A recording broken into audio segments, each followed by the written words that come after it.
That is James Mennie. He is over at the Montreal Gazette. So, Jim, a very bad day, it would appear, for the lovely and talented gentleman who's trying to pass his own version of the Constitution. What did he call it? The Bill of Bills, right? The today. Bill of Bills. The bill, yeah. And Bill 1.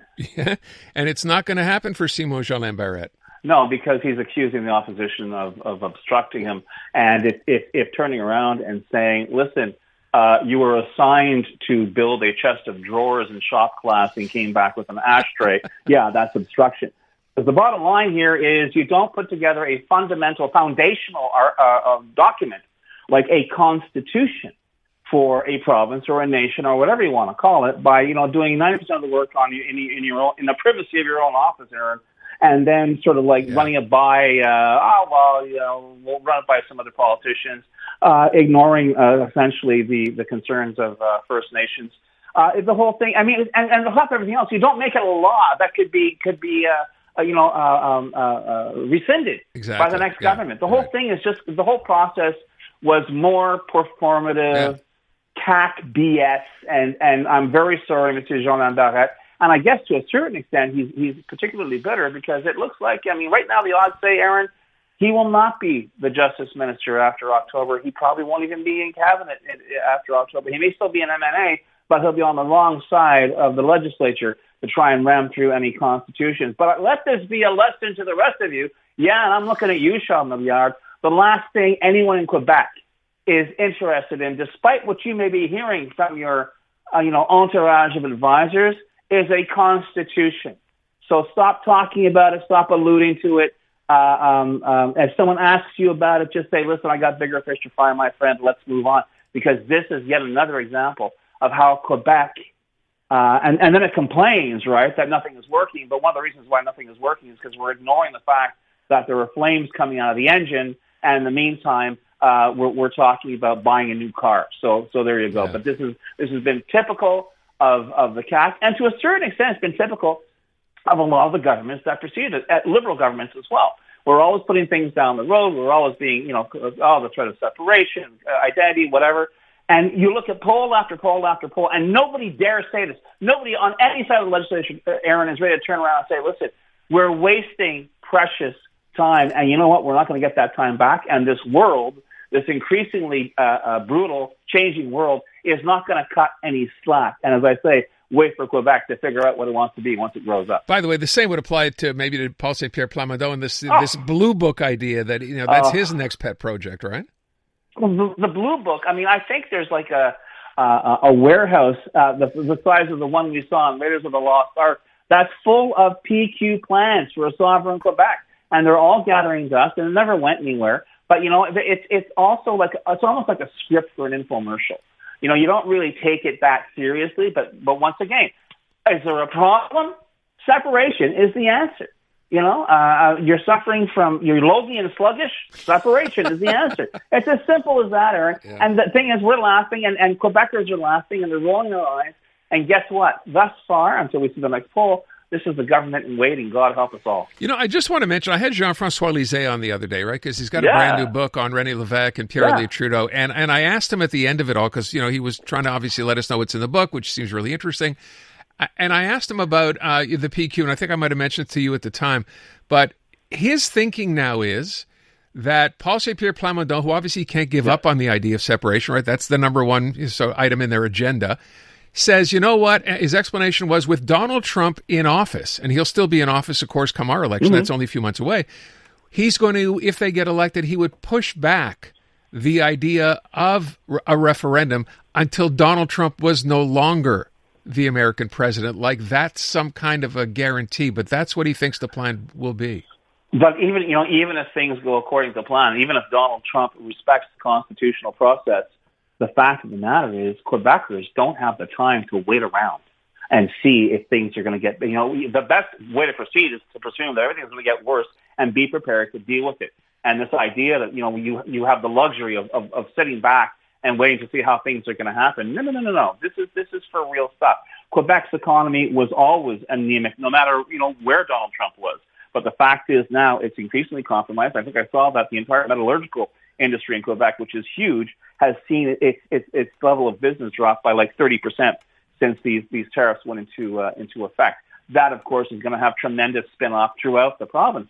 And the fact is, you can blame Donald Trump, but you can also sort of say, well, maybe we should start focusing on how we ourselves can rely on ourselves to get out of this. And I have a lot more respect for people who like to talk about a Quebec nation.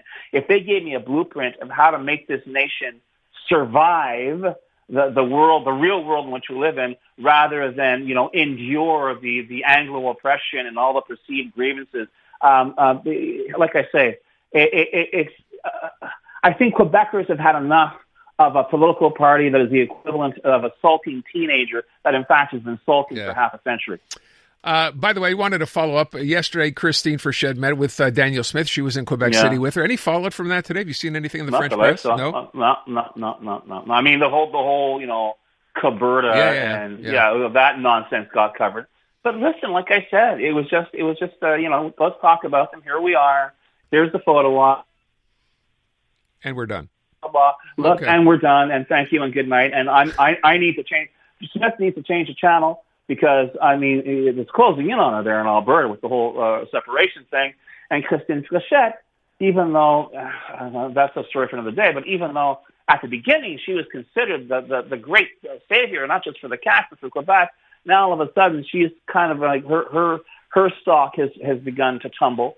So, I can see why that would happen. But no, I don't see any real fallout coming from that. Is there a new poll out, Jim, with respect to Christine Frechette? Have you seen something? Not yet. Not yet. But, I mean, we're kind of due. It's like, Leger comes in the first or second week of the month. And, but you know what? You just reminded me of something. Because I remember when you were talking to David Hurtel and you guys were mentioning how Leger doesn't even bother to poll on the support for sovereignty, which I think is we should look into that a little more, because let's face it, support for sovereignty is a huge issue in this campaign. When you talk about a perceived government invading this province in separation, I think even if it's lousy, we should be doing it every day. And the problem is, as far as I'm concerned, this is just my suspicion, most of these polls are done by Leger for Quebecor, which is owned by operated by, madcap billionaire and former PQ leader Pierre-Carl Pelletot. So really, and nothing against Leger, but I've been in the process of ordering polls from various companies, and you get to say what questions are in there. You're charged for the question and what questions aren't. So apparently there seems to have been a decision to turn this away. And I don't think that's fair for Quebecers, and I don't think it's fair for the parties in this election. So the other, just really quickly, the other story to touch on is we know that the feds came out and basically let the CRTC know that this idea you have of asking U.S. streamers, for 15%. We'll go ahead and look at that again. We don't want it. Now, you can say that's coincidence or not, given what's happening with the U.S. right now. But that aside, what did the CAQ do today with respect to Netflix? Mathieu Lacombe, who's the Minister of Culture, it's almost like they have a strain of NDP complex, which is, we know we're not going to be the government, so we can say or do whatever we want. He's saying, well, if Ottawa backed down, we would. Yeah, and we'd be happy to charge Netflix to protect Quebec culture. And that's something that we do. And you know what? There's in Netflix headquarters, which is probably, as far as I'm concerned, deep in the bowels of some mountain somewhere, okay? And Netflix, there's a switch that says Quebec, and below it says on and off. Yeah. And guess what's going to happen? Yeah. Would have thought exactly the same thing. Before I let you go, my question today, I had Mark Miller on the show late yesterday. We're talking about this new advisory council set up by the federal government on anti-Semitism.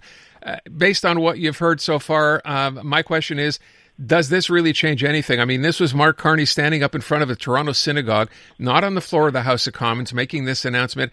I hate to use the word, Jim. Is this more performative than anything else?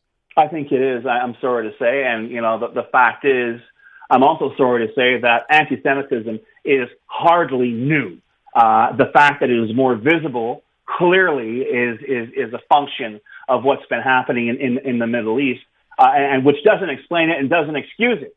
But the fact is, an advisory committee, really? What are they going to advise? That it's bad? We know that security should be increased. We know that you're going to change people's minds. Well, I think that's a much larger process, and one that, as far as I'm concerned, transcends the purview of any advisory committee for the federal government. We leave it at that. Jim, thank you. Appreciate it. À demain. The newest tracks. Let's go. New music. And the next big thing. Always on the new music first. Your first place to hear it all. 'Cause you gon' like it, love it, wanna play it twice. Playing now. iHeart New Music. Your digital station for brand new drops, fresh finds, and tomorrow's bangers. Powered by North by Northeast Music Festival. Taking place June 10th to 14th across Toronto. iHeart New Music. Stream now, online, on your smart speaker, and preset on the free iHeartRadio app.